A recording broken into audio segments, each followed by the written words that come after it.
शब्दों के बारे में विचार कुछ आगे। जापान में एक बुद्ध का मंदिर है।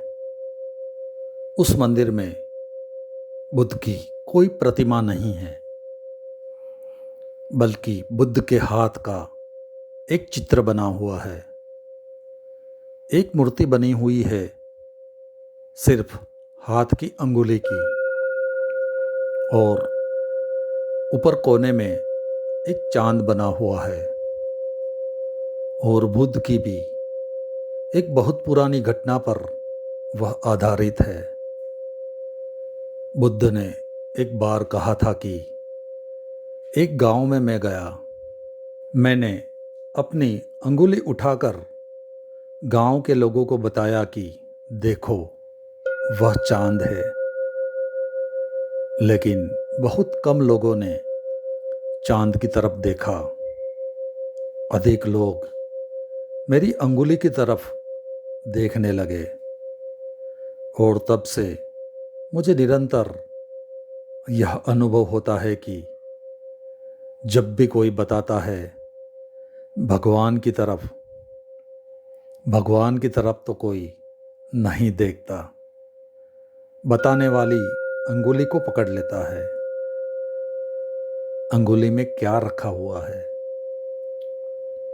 चाहे वह बुद्ध की हो चाहे किसी की भी हो, उसमें कुछ भी नहीं है। तो बुद्ध ने कहा, इशारों को पकड़ लेते हैं लोग, शब्दों को पकड़ लेते हैं लोग, अंगुलियों को पकड़ लेते हैं लोग, और उनकी पूजा शुरू कर देते हैं।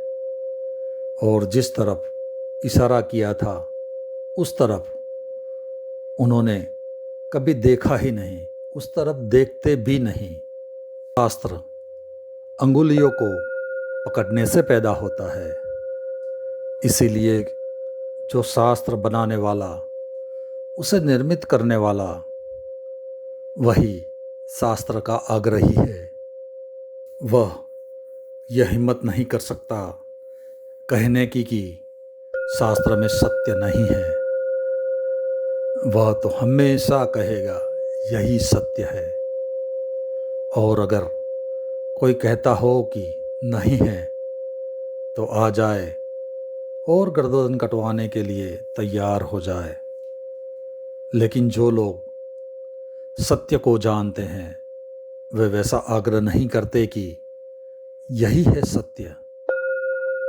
वे कहते हैं इशारा है एक, और बहुत कमज़ोर इशारा है, बहुत ही धीमी झलक है उसमें, क्योंकि सत्य है बहुत बड़ा शब्द है बहुत छोटा, उसमें समाता नहीं है, उसमें बंधता नहीं है। लेकिन आदमी की मजबूरी है, कमजोरी है, उसके पास कहने का और कोई उपाय नहीं है।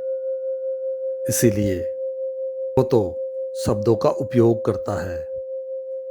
शब्द बहुत धीमी सी ध्वनि ले जाते हैं, वह आप तक पहुँचते पहुँचते समाप्त हो जाती है। इसीलिए शब्द में तो कोई सत्य नहीं है, और जो सत्य को जानता है वह आपको निरंतर सचेत करेगा। बस आज इतना ही, बाकी अगले अध्याय में।